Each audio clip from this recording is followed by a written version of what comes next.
بسم الله الرحمن الرحيم الحمد لله والصلاة والسلام على رسول الله وعلى آله وأصحابه أجمعين أما بعد ناظرین کرام السلام علیکم ورحمۃ اللہ وبرکاتہ۔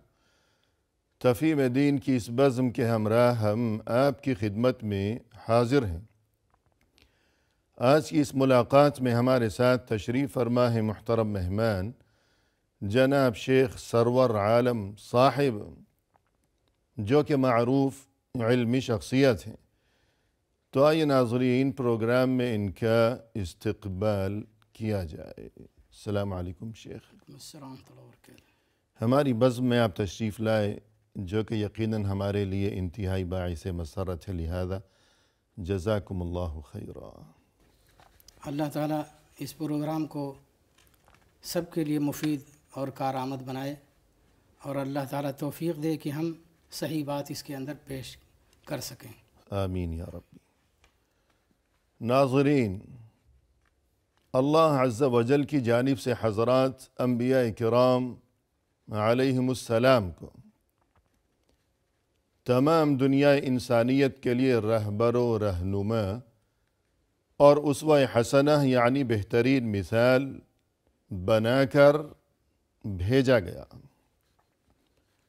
انبیاء کرام علیہم السلام کی یہ برگزیدہ ترین جماعت، اس جماعت میں سے اللہ کے جلیل القدر پیغمبر کہ جن کا نام نامی اور اسم گرامی ہے حضرت یعقوب علیہ السلام، آج کی اس ملاقات میں ان کی زندگی اور ان کے حالات اور ان کی سیرت و کردار اور ان کی پاکیزہ تعلیمات کے بارے میں ہم کچھ گفتگو کریں گے، اور محترم مہمان سے اس بارے میں رہنمائی حاصل کی جائے گی۔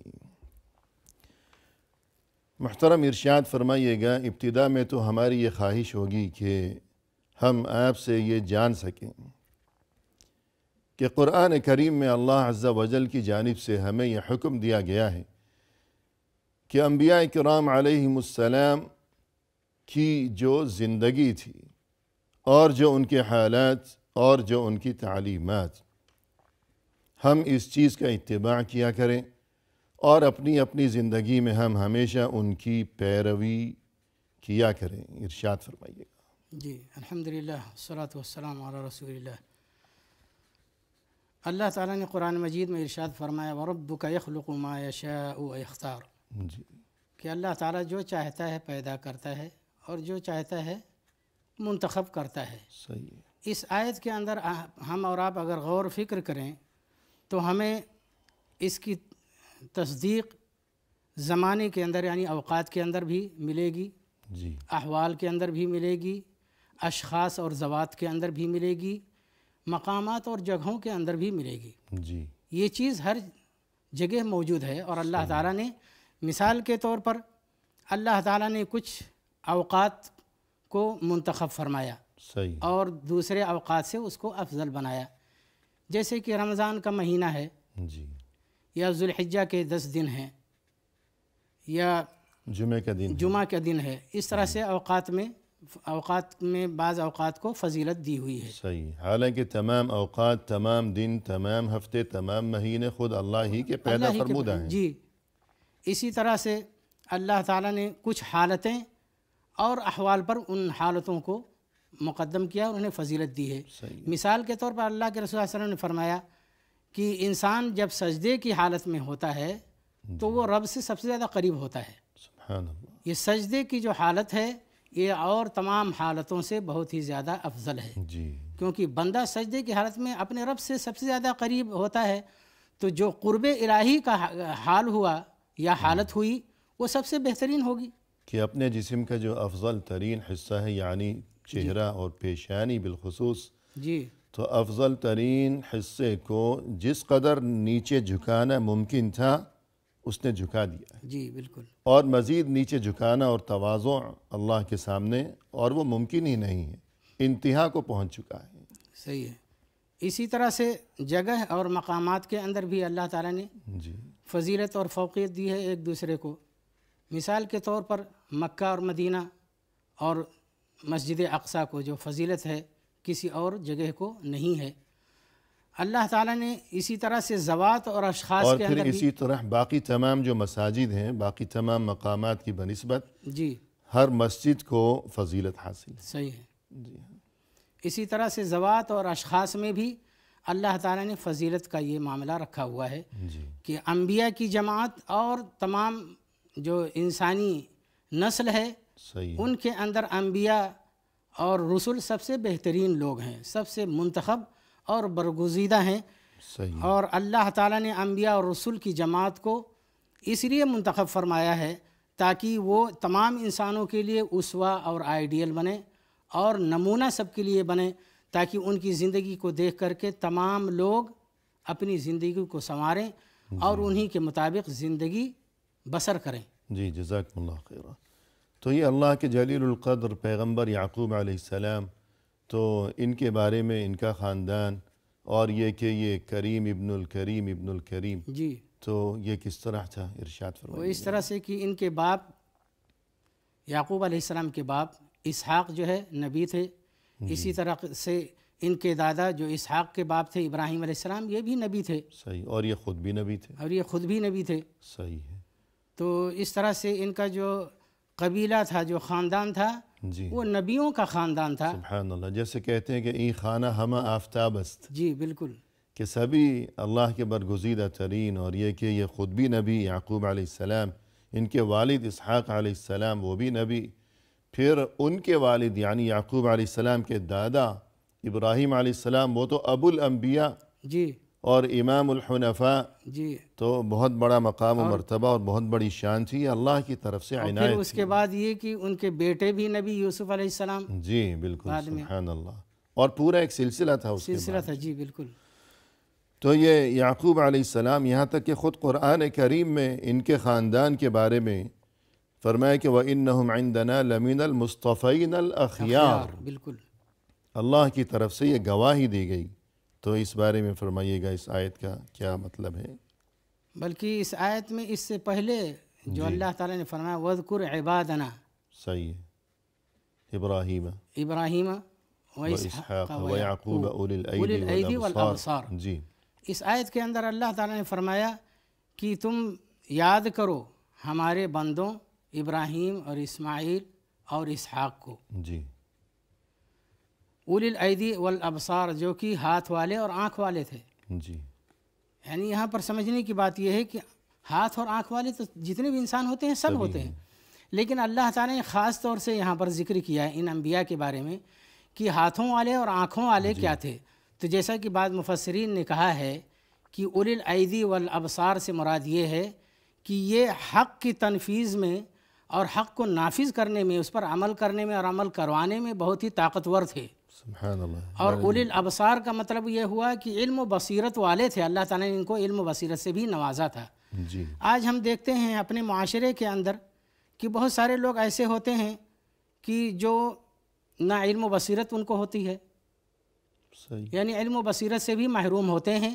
جی تو علم و بصیرت سے جو محروم ہوئے تو حق کی تنفیذ میں تو ظاہر سی بات ہے کہ پیچھے ہی رہیں گے جب ان کو حق معلوم ہی نہیں ہے.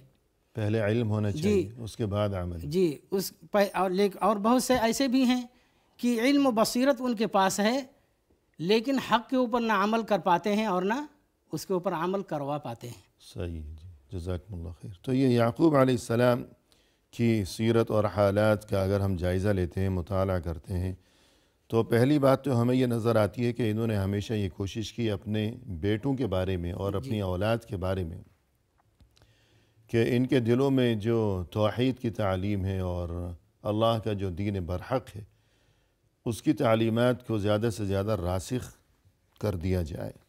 تو اس بارے میں کسی قرآنی آیت کا حوالہ ہم چاہیں گے کہ آپ اس کی روشنی میں رہنمائی فرمائیے گا. جی انہوں نے اپنے بیٹوں کو کہا یا بنی ان اللہ اصطفیٰ لکم الدین فلا تموتن الا وانتم مسلمون. جی کہ اے میرے بیٹو، اللہ تعالیٰ نے تمہارے لیے دین کو منتخب فرما لیا ہے. صحیح. تو تمہاری جب موت آئے تو اسلام کی حالت کے اندر ہی موت آئے، یعنی کہ تم اللہ تعالیٰ کے تابع دار اور فرمان بردار ہی رہو. زندگی بھر یعنی موت تک، آخری دم تک. جی.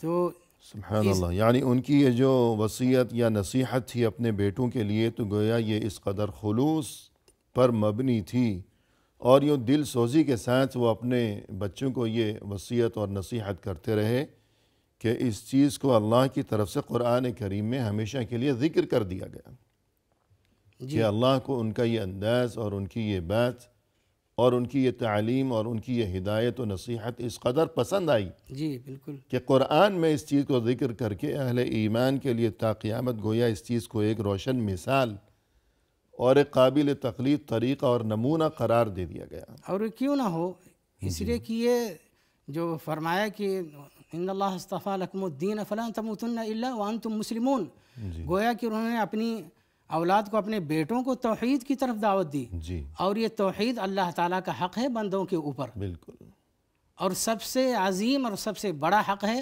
تو ظاہر سی بات ہے کہ اللہ تعالیٰ صحیح ہے، اور اللہ کا حق بھی ہے، اور مزید یہ کہ خود بندے کے لیے نجات اور صلاح و فلاح کے لیے یہ بنیادی معاملہ ہے. جی بالکل، جیسا کہ حدیث کہ بندہ اپنے آپ پر تو رحم کرے، جی اگر دوسرے کی فکر نہیں ہے تو خود اپنے آپ پر تو رحم کرے. جیسا کہ رسول صلی اللہ علیہ وسلم اپنے خطوط میں جو دعوتی خطوط آپ ارسال فرمایا کرتے تھے، تو ایک جملہ اکثر ہمیں نظر آتا ہے کہ اسلم تسلم، مسلمان ہو جاؤ تم خود ہی سلامت رہو گے. تمہاری سلامتی کا یہ معاملہ ہے، ہمیں کچھ نہیں چاہیے تم سے کہ تم مسلمان ہو یا نہ ہو. تمہاری سلامتی اس میں ہے، تمہاری بہتری اس میں ہے کہ تم مسلمان ہو جاؤ. اور اس کا اشارہ حدیث کے اندر بھی ملتا ہے، جس میں اللہ کے رسول صلی اللہ علیہ وسلم نے معاذ ابن جبل رضی اللہ تعالیٰ عنہ سے فرمایا جی کہ اتدری ما حق اللہ علی العباد، جی کیا تم جانتے ہو کہ اللہ تعالیٰ کا حق بندوں کے اوپر کیا ہے؟ صحیح ہے. تو انہوں نے کہا اللہ و رسول عالم. تو اللہ کے رسول صلی اللہ علیہ وسلم نے فرمایا کہ اللہ تعالیٰ کا حق بندوں پر یہ ہے کہ صرف اسی کی عبادت کریں اور اس کی عبادت میں کسی کو شریک نہ ٹھہرائیں. صحیح. پھر اس کے بعد فرمایا کہ کیا تم جانتے ہو کہ جب یہ بندے کر لیں تو اللہ تعالیٰ کے اوپر بندوں کا کیا حق ہے؟ جی. تو پھر انہوں نے کہا اللہ و رسول عالم، اللہ و رسول زیادہ جانتے ہیں. رسول صلی اللہ علیہ وسلم نے فرمایا کہ اللہ تعالیٰ کے اوپر حق یہ ہو جائے گا جب یہ لوگ توحید پر گامزن ہو جائیں گے، اللہ تعالیٰ کی عبادت میں شریک نہیں کریں یعنی گے، اللہ کا حق ادا کر چکیں گے. جی. تو اللہ تعالیٰ کے اوپر یہ حق بنے گا کہ ان کو جہنم سے نجات دے دے گا اور جنت کے اندر داخلہ ہو جائے. سبحان اللہ. یعنی انسان پہلے اپنا فرض پورا کرے. جی. فرض یہ ہے کہ ہم موحد بن جائیں. فرض ادا کرنے کے بعد ہم اللہ کی طرف سے اپنے لیے انعام اور مکافأہ اور بدلہ اور اجر و ثواب اس کی امید رکھیں. جی. اور وہ اجر و ثواب یہ ہے کہ جو کوئی توحید خالص پر گامزن رہے گا تو اللہ نے اپنے ذمے لے لی ہے یہ بات کہ اس کے لیے انشاءاللہ جنت میں داخلہ یقینی ہے. تو یہ پہلی ہمیں وصیت اور نصیحت نظر آتی ہے یعقوب علیہ السلام کی سیرت کے مطالعے کے دوران. اس کے بعد انہوں نے اپنے بچوں کو اللہ پر سچا اور حقیقی توکل اس چیز کی تعلیم دی. جی. تو اس بارے میں فرمائیے گا. انہوں نے فرمایا اپنے بیٹوں سے کہ ان الحکم الا للہ علیہ توکلت وعلیہ فلیتوکل المتوکلون. کہا کہ سارا حکم اللہ تعالیٰ کے ہاتھ میں ہے، جی. وہی کرنے والا ہے سب کچھ. صحیح ہے.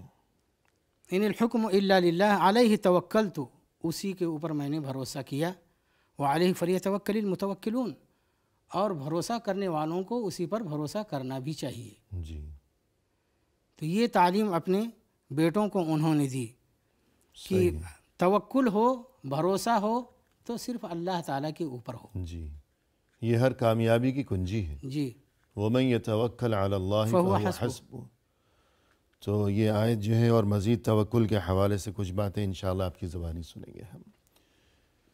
ناظرین فی الحال لیتے ہیں مختصر سا وقفہ، ہمارے ساتھ ہی رہیے گا.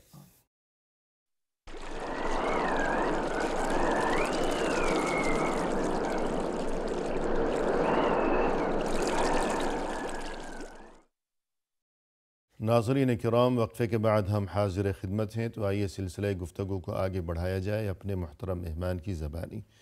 شیخ وقفے سے قبل اللہ کے جلیل القدر پیغمبر حضرت یعقوب علیہ السلام کی سیرت اور ان کی پاکیزہ تعلیمات و حالات کے بارے میں جو گفتگو چل رہی تھی، تو اس سلسلے میں آپ نے یہ تذکرہ فرمایا کہ انہوں نے اپنے بچوں کو، اپنی اولاد کو جو قیمتی ترین تعلیمات دی تھیں، تو ان میں سے ایک بات یہ کہ اللہ پر حقیقی اور سچا توکل، اس چیز کو انسان ہمیشہ اپنے لیے قیمتی ترین متاع سمجھا کرے۔ تو اس بارے میں ارشاد فرمائیے گا۔ جی، اللہ تعالیٰ نے جیسے قرآن مجید میں ارشاد فرمایا وَمَن يَتَوَكَّلْ عَلَى اللَّهِ فَهُوَ حَسْبُهُ، کہ جو اللہ تعالیٰ پر بھروسہ کرے گا تو اللہ تعالیٰ اس کے لیے کافی ہوگا۔ صحیح ہے۔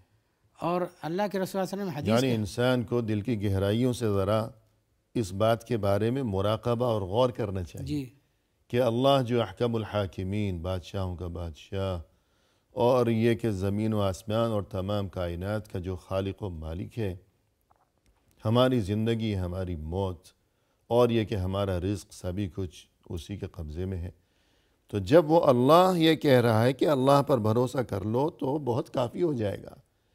تو انسان کو یہ آیت پڑھ کر اس کے معنی کے بارے میں غور و تدبر کر کے انسان کو تو خوشی منانی چاہیے اور اپنے دل کو تسلی دینی چاہیے کہ یہ تو معاملہ ہی ختم ہو گیا، کہ جب اللہ نے خود طریقہ بتا دیا تو اب ہمیں جو ہے پریشان ہونے یا دربدر ہونے کی کوئی ضرورت ہی باقی نہیں رہی۔ تو یوں اس آیت کے بارے میں ہمیشہ بہت زیادہ غور و فکر کرتے رہنا چاہیے۔ صحیح۔ تو مزید توکل کے بارے میں ہم چاہیں گے کہ ایک مشہور حدیث ہے کہ لو انکم تتوکلون علی اللہ حق توکلہ، بڑی بشارت ہے اس میں بھی، تو فرمائیے گا۔ اللہ کے رسول صلی اللہ علیہ وسلم نے ارشاد فرمایا لو انکم توکلون علی اللہ حق توکلہ جی لرزقکم کما یرزق الطیر تغدو خماصا وتروح بطانا۔ جی اس حدیث کے اندر ہے کہ اگر تم جس طرح سے اللہ تعالیٰ پر بھروسہ کرنے کا حق ہے صحیح ہے، اسی طرح سے بھروسہ تم کرو، جی یعنی حقیقی توکل کر حقیقی لو۔ توکل اور سچا توکل، جی تو ایسے ہی تم کو روزی دے جیسے کہ چڑیوں کو اللہ تعالیٰ روزی دیتا ہے کہ صبح کو خالی پیٹ یہ چڑیاں نکلتی ہیں، صحیح ہے، پرندے جی جو بھی ہیں، جتنے بھی ہیں، اور شام کو پیٹ بھر کر کے واپس آتی ہیں۔ جی تو اللہ کے رسول صلی اللہ علیہ وسلم نے اس حدیث کے اندر بتلا دیا ہے کہ انسان اگر حقیقی توکل اللہ تعالیٰ پر کرے، بھروسہ کرے، تو اللہ تعالیٰ اس کو ضرور روزی دے گا سبحان اور اس کو محروم نہیں کر سکتا۔ اسی لیے اور دوسری حدیث کے اندر اللہ کے رسول صلی اللہ علیہ وسلم نے ارشاد فرمایا کہ ان نفسا لن تموت ان الا وان نفسا لن تموت حتى تستكمل اس سے پہلے جو لفظ ہے جی کہ جبریل علیہ السلام نے میری ان روح جبریل کے اندر نفث في روعي روعی جی ان نفسا لن تموت حتى تستكمل رزقہ جی، تو اس میں یہ کہ جبریل علیہ السلام نے وحی کی، یعنی کہ میرے نفس کے اندر پھونکا، یعنی وحی کی، جی میرے دل میں یہ بات ڈالی، الہام کیا صحیح ہے، کہ کوئی بھی آدمی مر نہیں سکتا جب تک کہ وہ اپنی روزی پوری نہ کر لے۔ سبحان اللہ، اور ایک روایت کے اندر ہے کہ ان رزق احدکم لیطلبہ اکثر مما یطلبہ اجلہ، سبحان اللہ، اس کی موت سے بھی زیادہ اس کی روزی اس کو تلاش کرتی ہے، اور بغیر جو اللہ تعالیٰ نے روزی لکھ دی ہے اس روزی کو حاصل کیے بغیر وہ آدمی نہیں مر سکتا ہے، تو اس لیے اس کو اپنے رب کے اوپر حقیقی توکل کرنا ہی چاہیے۔ سبحان اللہ۔ اور یوں پریشانی سے بچنے کے لیے کہ دنیا میں مختلف مراحل پر جو ہے پریشانیاں انسان کو لاحق ہوا کرتی ہیں، اور ان میں سر فہرست ہے یہ رزق کے معاملات، روزی روٹی کی باتیں اور بے روزگاری اور وغیرہ وغیرہ، تو اللہ تعالیٰ سبھی پر رحم فرمائے۔ تو اس بارے میں یہ عقیدہ اور یہ ایمان اور یہ تصور، اس چیز کو ہمیشہ ہمیں چاہیے کہ اپنے دلوں میں تازہ رکھیں اور جاگزی رکھیں جی کہ اللہ پر بھروسہ کریں، اور یہ کہ محنت و کوشش کریں، اس کے بعد معاملہ اللہ کے حوالے، تو اللہ رحم فرمائے گا۔ اس کے بعد ایک چیز ہمیں یہاں یہ نظر آتی ہے کہ یعقوب علیہ السلام نے اپنے بچوں کو اس بات کی تعلیم دی کہ اللہ کی رحمت سے کبھی مایوس نہ ہونا، جی بلکہ یہاں تک فرمایا کہ مایوس وہی ہوا کرتے ہیں جو کہ کافر ہوا کرتے ہیں۔ کتنی بڑی بات ہے، جی تو اس بارے میں فرمائیے گا۔ جی انہوں نے وصیت کرتے ہوئے کہا کہ ولا تیأسوا من روح اللہ، جی اللہ کی رحمت سے مایوس نہ ہو، فإنه لا ييأس من روح الله إلا القوم الكافرون، کیونکہ اللہ تعالیٰ کی رحمت سے کافر ہی مایوس ہوتے ہیں. جی تو اس میں بہت یعنی پختہ انداز سے انہیں وصیت کی اور بتلایا کہ اللہ کی رحمت سے کبھی امید نہ رہو، نا امید نہ رہو. جی نا امید نہ رہو، ہمیشہ اللہ تعالیٰ سے لو لگائے رکھو اور اس سے اچھا گمان ہی کرو. صحیح ہے. تمنا اور آرزو جو ہو اللہ رب العزت سے لگائے رکھو، نا امیدی کو اپنے قریب نہ آنے دو. صحیح ہے. اور جب بندہ اس طرح سے ہو جائے گا تو اللہ تعالیٰ ضرور اس کی مدد فرمائے گا. جی اور ویسے جو ماہر نفسیات ہیں جی وہ بھی یہ کہا کرتے ہیں کہ انسان کے لیے سب سے بڑا سہارا یا بالفاظ دیگر زندگی جو ہے، زندگی امید کا نام ہے.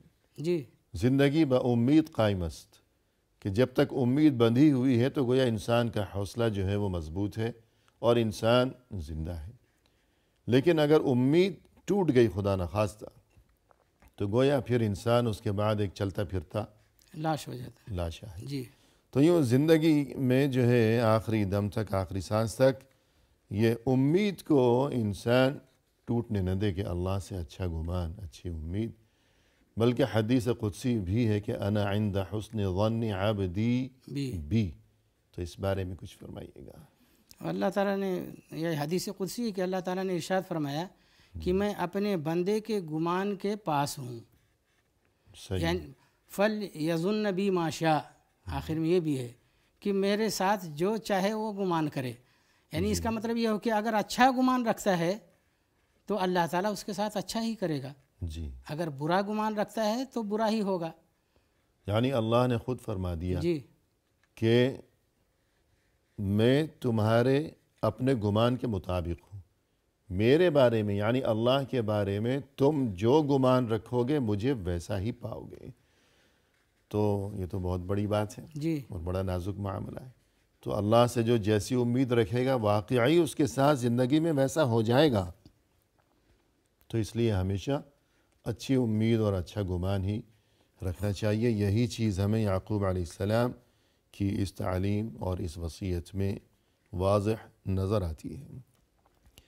اس کے علاوہ ایک اہم ترین چیز یہ کہ والدین اور بچوں کے درمیان، والدین اور اولاد کے درمیان ایک جو ہے بھروسہ اور بے تکلفی، یعنی ایسی بے تکلفی نہیں کہ وقار ختم ہو جائے، عزت ختم ہو جائے، اہمیت باقی نہ رہے، یہ مقصد نہیں ہے. بلکہ بعض اوقات ایسی نوبت آیا کرتی ہے کہ بچے کسی مشکل میں گرفتار ہو گئے، لیکن والدین کا اتنا رعب ہے اور درمیان میں ایک ایسا حجاب ہے، ایک دیوار ہے کہ وہ والدین کے سامنے اپنی اس پریشانی کا اظہار نہیں کر سکتے، حال دل بیان نہیں کر سکتے. دوسروں سے جا کر مدد مانگتے ہیں اور پھر پھنستے چلے جاتے ہیں. جی بالکل. حالانکہ ہونا یہ چاہیے، جیسا کہ ہمیں یعقوب علیہ السلام کے اس انداز میں یہ بات نظر آتی ہے اور ان کا جو انداز تربیت تھا اپنے بچوں کے ساتھ، اس میں یہ بات نظر آتی ہے کہ بچے کو تکلیف پہنچی یا کوئی بھی معاملہ اس کے ساتھ پیش آیا، اچھا یا برا، تو اس نے فوراً بغیر کسی جھجک کے ادھر ادھر کسی کے سامنے اپنی اس حیرت کا اظہار اور صورتحال کے بیان کرنے کی بجائے سب سے پہلے اپنے والد کے سامنے وہ معاملہ رکھا. تو یہ چیز ہمیں نظر آتی ہے. یہ کس طرح؟ وہ اس طرح سے کہ یعقوب علیہ السلام نے اپنے بچوں کی تربیت اس طرح سے کی تھی کہ آپس میں بھروسہ مندی کا جو معاملہ تھا یہ بہت ہی مضبوط تھا.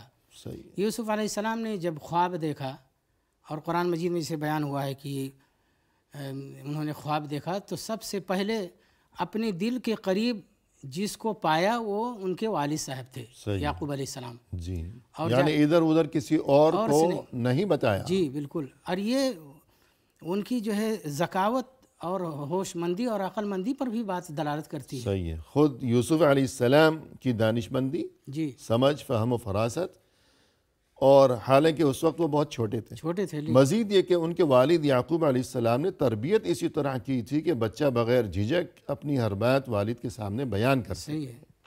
تو انہوں نے جا کر کے فرمایا کہ یا ابت انی رأیت احد عشر کوکبا والشمس والقمر رأیتہم لی ساجدین، جی کہا کہ میرے باپ میں نے خواب میں دیکھا ہے کہ 11 ستارے اور سورج اور چاند مجھ کو سجدہ کر رہے ہیں، جی اس کا کیا مطلب ہو سکتا ہے؟ یعنی باپ ہی کو انہوں نے سب سے قریب سمجھا جی اور ان سے جا کر کے یہ ماجرا سنایا۔ اور کتنے پیار کے ساتھ، یا ادب کے ساتھ یہ جی انداز، یا ابتی، اے میرے ابا جان، جی یعنی جیسے گھریلو زندگی ہوا کرتی ہے، بچہ باپ سے کچھ کہہ رہا ہے تو قرآن میں بھی وہی انداز، یا ابتی، جیسے ہمارے معاشرے میں بچہ بڑے پیار سے یوں کہا کرے کہ اے میرے ابا جان، تو یوں کتنے اچھے انداز میں جو ہے۔ اور اس کے بعد صورتحال بیان کی کہ انی رأیت 11 کوکبا والشمس والقمر رأیتہم لی ساجدین، کہ میں نے خواب دیکھا ہے کہ 11 ستارے ہیں اور سورج اور چاند یہ سب مجھے سجدہ کر رہے ہیں، یعنی نہ جانے یہ کیا معاملہ ہے، یہ کیا ماجرا ہے، ایسا عجیب و غریب خواب۔ تو سب سے پہلے بغیر کسی جھجک کے، بغیر کسی رکاوٹ اور تردد کے والد کے سامنے حال دل بیان کیا۔ تو سب سے پہلے انسان کو چاہیے کہ ماں باپ کے سامنے ہر معاملہ اپنا اور ہر پریشانی بیان کیا کرے، جی اور یہ تبھی ممکن ہوگا جب ماں باپ بچوں کو ہر وقت جو ڈرا ڈرا کر رکھنا، رعب جمانا، آنکھیں دکھانا اور ڈنڈا لیے لیے ان کے پیچھے دوڑتے رہنا، یہ جو انداز تربیت ہے، اس سے بچوں کی جو خود اعتمادی ہے وہ مجروح ہوتی ہے۔ وہ ہمیشہ کے لیے ڈرے ڈرے، سہمے ہوئے، خوف زدہ اور چھپے چھپے رہتے ہیں وہ ماں باپ سے، پھر بربادی ان کا مقدر بن جاتی ہے۔ اور ایک چیز ہمیں یہ نظر آتی ہے یعقوب علیہ السلام کے انداز تربیت میں اور ان کی سیرت مبارکہ میں، کہ جب ان کے بیٹے یوسف علیہ السلام نے یہ خواب بیان کیا تو انہوں نے خواب کی تعبیر بیان کرنے کی بجائے سب سے پہلے فوراً انہیں کیا تاکید کی؟ جی یعقوب علیہ السلام نے کہا کہ یا بنی لا تقصص رؤیاک علی اخوتک فیکیدوا لک کیدا ان الشیطان للانسان عدو مبین۔ جی کہا کہ اے بیٹے یہ خواب تم اپنے بھائیوں کے سامنے نہیں بیان کرنا، جی فیکیدوا لک کیدا، کہیں وہ کوئی بری تدبیر نہ کریں تیرے ساتھ، جی تمہیں تکلیف پہنچانے کی کوئی تدبیر نہ سوچنے لگے۔ جی، اور کیونکہ شیطان جو ہے یہ انسان کا کھلا ہوا دشمن ہے، جی اس سے ہو سکتا ہے حسد پیدا ہو جائے صحیح ہے۔ اور شیطان کے لیے دروازہ کھل جائے، اور شیطان تو ہمیشہ طاق میں بیٹھا ہوا ہے کہ انسان کو کسی طرح سے تکلیف پہنچائے۔ جی تو یعقوب علیہ السلام نے بیٹے کو یہ نصیحت کی کہ اپنے بھائیوں کو نہیں بتلانا، صحیح ہے۔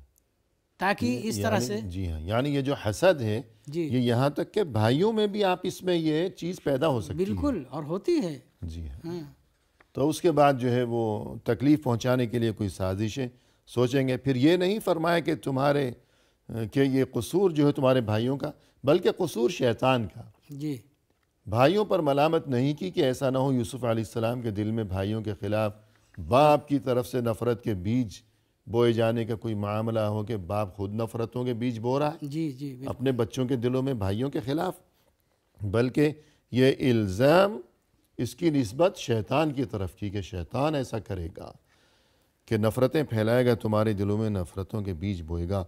تو یوں نعمت کو بلا وجہ ظاہر کرنے سے گریز کیا جائے، یہ بات سمجھ میں آئی۔ جی اگر اللہ نے کسی کو کسی نعمت سے نوازا ہے تو بلا وجہ اس کا چرچا نہیں اور بلا وجہ ہر ایک کے سامنے اس کا اظہار، تو ایک وقفہ لیتے ہیں، پھر اس بارے میں مزید گفتگو کریں گے۔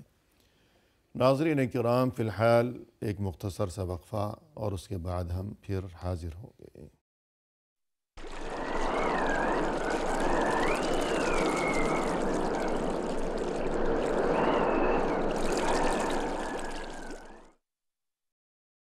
محترم ناظرین، وقفے کے بعد ہم حاضر خدمت ہیں، تو آئیے سلسلہ گفتگو کو اب پائے تکمیل تک پہنچایا جائے اپنے مہمان کی زبانی۔ شیخ وقفے سے قبل حضرت یعقوب علیہ السلام کی جو سیرت اور جو تعلیمات اور اپنے بچوں کے ساتھ جو ان کا انداز تربیت تھا، اس حوالے سے جو گفتگو کی جا رہی تھی، تو بات یہاں تک پہنچی تھی کہ انہوں نے فوراً اپنے بیٹے یوسف علیہ السلام کو یہ نصیحت فرمائی خواب سنتے ہی فرمایا کہ بیٹا یہ خواب تم اپنے بھائیوں کے سامنے بیان نہ کرنا۔ تو اس حوالے سے ہم چاہیں گے کہ آپ اس بارے میں ذرا کچھ نصیحت فرمائیں سامعین کو، ناظرین کو، کہ آج کل جو بہت چرچا ہے کہ ذرا اچھا کھانا کھانے بیٹھ گئے کہیں، فوراً ایک فوٹو کھینچا اور آدن فادن فیس بک پر ڈال دیا، ساری دنیا دیکھ رہی ہے، گویا کبھی اچھا کھانا ہی نہیں کھایا۔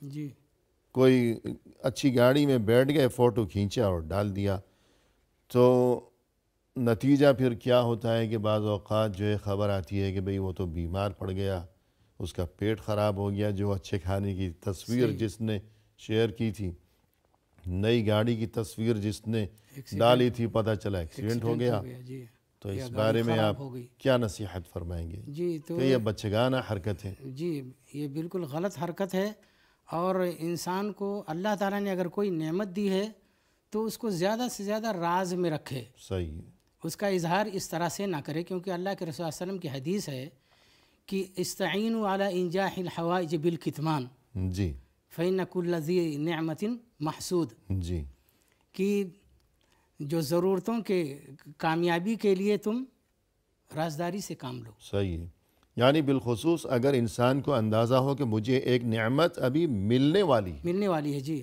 جیسے یوسف علیہ السلام کو ابھی وہ نعمت ملی نہیں تھی، اشارہ ملا کہ نعمت ملنے والی، جی جیسے آپ تلاش کر رہے تھے ملازمت اور آپ کو خبر ملی کہ اب تو لگتا ہے کہ ملنے والی ہے، تو ایسے میں بالخصوص بات کو چھپا کر رکھا جائے۔ جی اگر آپ نے پہلے ہی چرچا کر ڈالا تو پھر کیا ہوگا؟ فإن كل ذی نعمت محسود، جیسے کہ حدیث میں ہے کہ جس کو بھی اللہ تعالیٰ کی طرف سے کوئی نعمت ملتی ہے تو اس کے لیے حسد کرنے والے بھی ہوتے ہیں، صحیح ہے، تو ہو سکتا ہے وہ حسد لگ جائے، جی بد نظری ہو جائے، صحیح، نظر لگ جائے، بری نظر لگ جائے، اس کے یا بعد وہ باقاعدہ کوئی سازش کرے، جی کارروائی کرے بالکل آپ تک اس کو جو روکنے ہے کے لیے، اسے روکنے کے لیے، جی اور یہ بھی ہو سکتا ہے کہ اس کی نیت صاف ہو، وہ کچھ بھی غلط کارروائی نہ کرے، لیکن اس کے دل میں جو غلط جذبات اٹھیں گے، اور ہو سکتا ہے کہ آپ کے آس پاس معاشرے میں کتنے لوگ ایسے ہوں جو بیچارے بھوکے پیاسے، فقر و فاقے کے مارے ہوئے پریشان حال، اگر وہ دیکھیں گے کہ بھئی اس کو تو اتنی بڑی اچھی ملازمت، اتنی بڑی نعمت مل گئی، ہم بیچارے ویسے ہی روکھی سوکھی کھاتے رہ گئے، تو یہ انسانی فطرت ہے کہ دل میں جو ہے کچھ پریشانی اور ایسے جذبات، احساسات پیدا ہوا کرتے ہیں، جی تو لہذا اس چیز سے گریز کرنا چاہیے کہ ہر جگہ اپنی نعمت ظاہر کرنا یہ چیز اچھی نہیں ہے۔ تو یہ اہم ترین تعلیم ہمیں سمجھ میں آئی،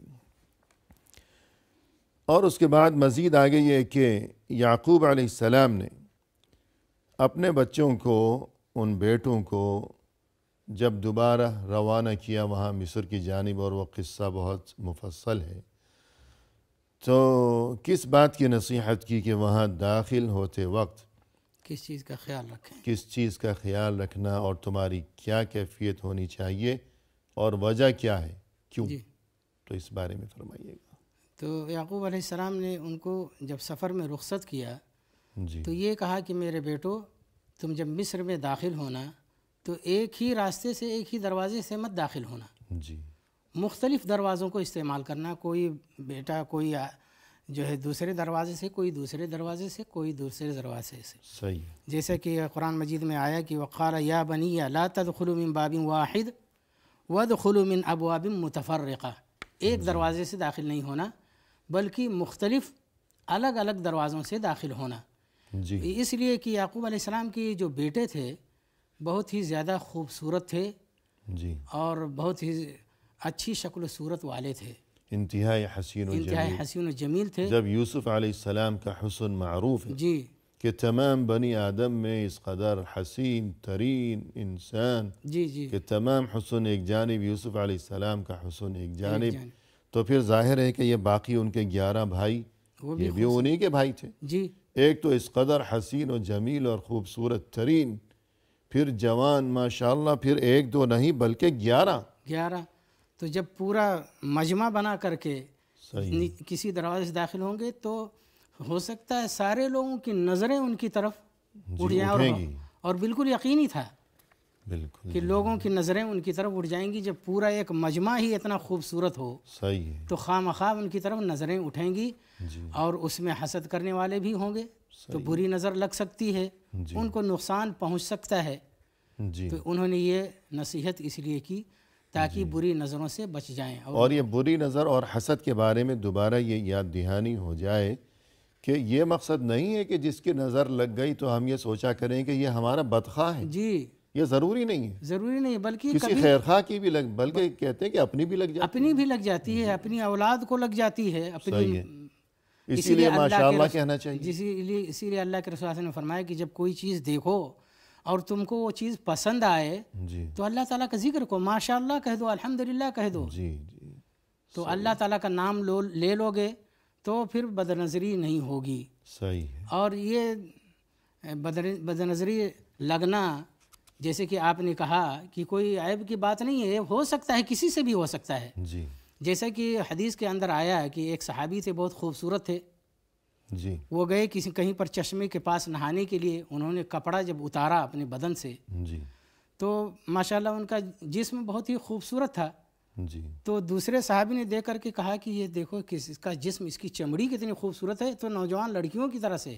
جی اتنا کہنا تھا کہ وہ گر گئے, تڑپنے لگے اور بیمار ہو گئے.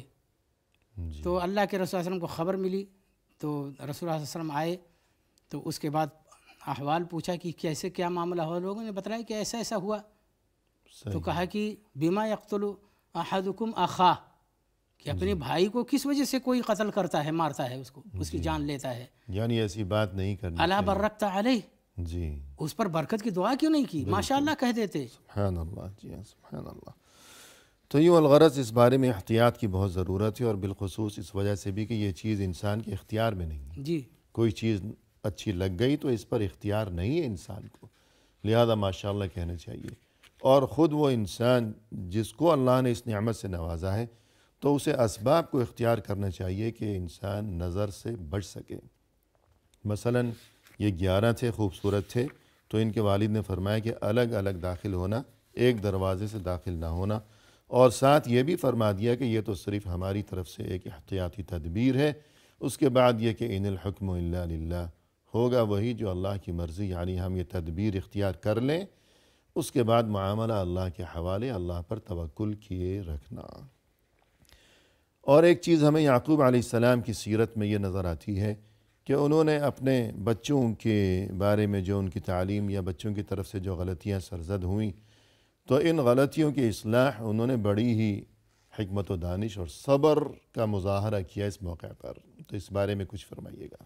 جی, انہوں نے بڑی حکمت اور دانائی سے اور بہت ہی صبر کے ذریعے سے ان تمام باتوں کو جھیلا, اور اتنے اچھے انداز سے پھر انہوں نے اس معاملے کو سلجھایا کہ جس سے پھر بعد میں بھلائی ہی بھلائی ہوئی, خیر ہی خیر ہوا. صحیح.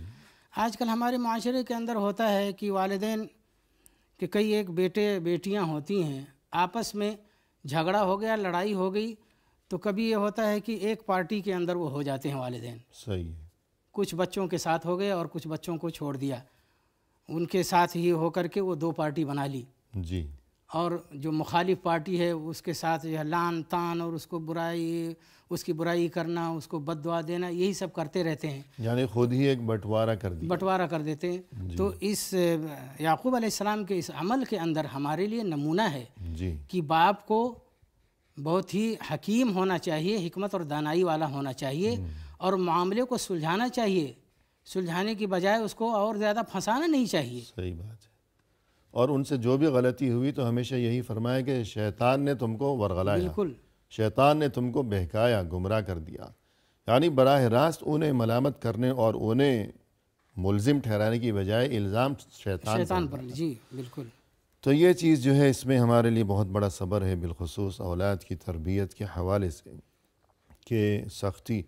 حالانکہ یعقوب علیہ السلام کو جو تکلیف پہنچی ان کی اولاد کی طرف سے کہ یوسف علیہ السلام کم سن اور لاڈلے بیٹے, سب سے چھوٹے, انہیں کنویں میں ڈال دیا, پھر بہانہ یہ گھڑا اپنی طرف سے کہ وہ بھیڑیا کھا گیا. تو اتنی بڑی بڑی تکلیفیں اور اتنے بڑے بڑے صدمے, مگر اس کے باوجود ہمیشہ صبر سے کام لیا، اور یہی کہا کہ شیطان نے تمہیں ورغلایا، اور یہ کہ اللہ رحم فرمائے گا، اور یہ کہ انما اشکو بثی و حزنی الی اللہ، میں اپنا غم، اپنا الم، اپنا درد، اپنا دکھ، ان چیزوں کی فریاد بس اللہ سے ہی کرتا ہوں، اور یہ کہ فصبر جمیل، صبر ہی بہتر ہے۔ کبھی فرمایا کہ عسى اللہ ان یأتینی بہم جمیعا، اللہ مجھے ان سے واپس دوبارہ ملا دے گا۔ یوں اس قسم کی باتیں اور حکمت کے ساتھ معاملے کو ہمیشہ سنبھال کر رکھا۔ اور ایک اہم ترین سبق جو ہمیں ملتا ہے وہ یہ کہ عفو درگزر، یہ بڑی سے بڑی مشکلات کا یہ اہم ترین حل ہے، یہ تیر و ہدف کہ انسان معاف کر دیا کرے، بڑی بڑی مشکلات ٹل جائیں گی۔ اس بارے میں کچھ فرمائیے گا۔ جی، یہ عفو درگزر یعقوب علیہ السلام نے مطلب جیسے کہ اتنا سب جھیلا اور اتنی بڑی بڑی مصیبتیں اور پریشانیاں آئیں کہ یوسف علیہ السلام کو ان لوگوں نے کنویں میں ڈال دیا، اور بہت زیادہ ان تکلیفوں کے باوجود بھی جب وہ بیٹے، چونکہ باپ کی تربیت ایسی تھی جی کہ آخر کار انہوں نے اپنی خطا اور غلطی کا اعتراف کر ہی لیا، جی اور آئے باپ کے پاس، انہوں نے کہا جیسا کہ قرآن مجید میں وقالوا یا ابانا استغفر لنا ذنوبنا انا کنا خاطئین، کہ اے ہمارے باپ ہمارے لیے دعائے مغفرت کیجیے۔ صحیح ہے، اللہ سے مغفرت طلب کی، جی، ہم سے غلطی ہو۔ ہم غلط پر تھے۔ تو یعقوب علیہ السلام نے نہ صرف یہ کہ انہیں معاف کر دیا بلکہ یہ بھی فرمایا کہ میں اللہ سے تمہارے لیے مغفرت طلب کروں گا، اللہ سے تمہارے لیے معافی مانگوں گا۔ تو ظاہر ہے کہ یوں عفو درگزر سے کام لینا، تو اس کا بہت بڑا فائدہ یہ ہوا کرتا ہے کہ انسان بجائے اس کے کہ اپنی اولاد کو لعن طعن کرے، جیسا کہ حدیث میں اولاد کو لعن طعن کرنے سے سختی کے ساتھ منع کیا گیا ہے کہ والدین اگر بد دعا دیں گے اولاد کو تو اولاد کا انجام یقیناً بہت ہی بھیانک ہو جائے گا۔ تو یوں لعن طعن اور بلا وجہ سختی کی بجائے، حالانکہ اتنا بڑا جرم تھا ان کا، یوسف علیہ السلام کے بھائیوں کا، اس کے باوجود یعقوب علیہ السلام نے انہیں معاف کیا، عفو درگزر سے کام لیا، اور اللہ سے ان کے لیے مغفرت کی دعا بھی کرتے رہے۔ یقیناً اس میں ہمارے لیے سب کے لیے بہت بڑی تعلیم ہے، بالخصوص والدین کے لیے۔